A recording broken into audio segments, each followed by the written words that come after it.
Hello, my name is David Clark. I'm a student at Northwest Florida State College in Philosophy 2010 with Dr. Charles Myers, and this is my Speaking Across the Curriculum presentation. And choosing a topic for my presentation, I'd gone through a lot of the Philosophy Bites podcasts and listening to a lot of them, and I came across one that that hit me, and um, the title of it is Graham Priest on Buddhism and Philosophy. I understand that we haven't studied a lot of the Eastern philosophy or Eastern religions um, in our intro to philosophy class. However, it is in our text, and after listening to the podcast, I thought, wow, this is pretty interesting, and it gives us some alternatives to some of the metaphysical questions that we've been studying and gives us a different way of looking at it. So, basically, the podcast is Dr. Priest, he's examining the relationship between the religion and the philosophy of Buddhism and how it corresponds to Western philosophical ideas. Okay, so he begins by asking whether, is Buddhism a religion or a philosophy? Well, one of the things he points out is that, you know, Buddhist philosophers have long argued amongst themselves whether Buddhism is a theology or a philosophy. But he does point out that Buddhism is a religion, generally accepted as religion, but is based off some philosophical questions, some core metaphysical questions that we ask ourselves in Western philosophy. And it's based off of the nature of self and the nature of reality. So, religion versus philosophy, Western religion versus Buddhism or Eastern philosophy. Let's use Christianity, for example. Dr. Priest says that in Christianity, there's some things that we must figure out for yourself, and there's other things that you can only get from the text or the word, and that one must take it on faith, that the teachings that are being handed down to you are the truth. In Buddhism, that's not the case. Buddhism says, hey, you have to figure out everything for yourself. The Buddha teaches you not to don't believe in something just because somebody says it so.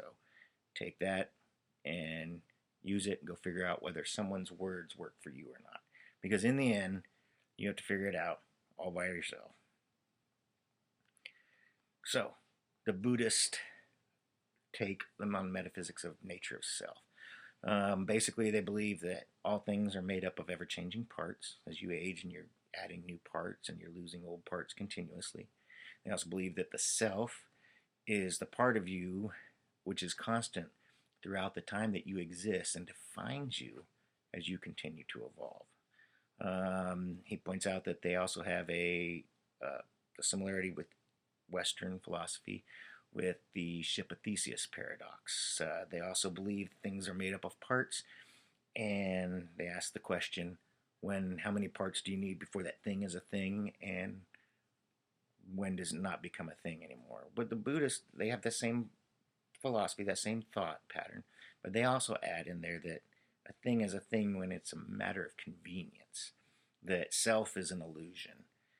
It is what we perceive it is at the time that we perceive it is. It's constantly changing. There is no self for the Buddhists. This can help us out with Hume's looking in when he's talking about, I look at myself and I cannot find any one thing that's me, just parts that comes and goes. The Buddhists believe in that as well, but they also add that you can meditate on the self and that you can see the flow of how everything is constantly changing. The Buddhist nature of reality, okay? They're talking about the Buddhists believe that anything that is made up of parts has the same status as a person, and that all the parts are continuously changing and evolving, and that there is nothing that nothing is what it is in and of itself.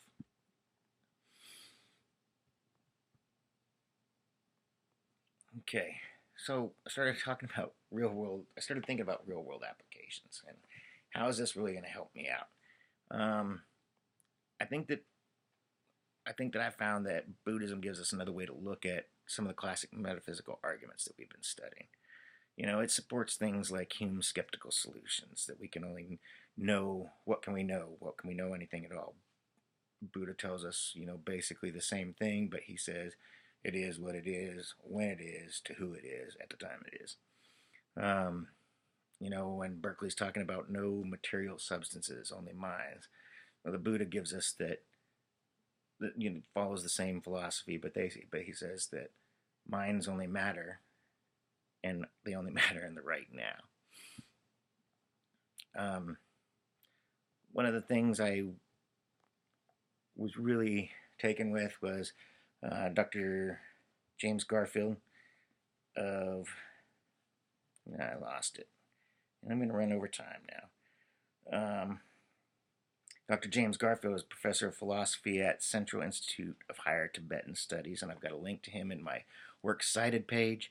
And he says that Buddhism does not free you from the world. Buddhism frees you for the world. And I thought that was interesting. And I thought to myself, I said, well, that gives us, a way to see that everything is interconnected and that everything is changing. And it should give us hope that if we are not who we want to be right now, or we're not living the way that makes us happy right now, that we can change who we are and how we live. And that concludes my presentation. Thank you for listening.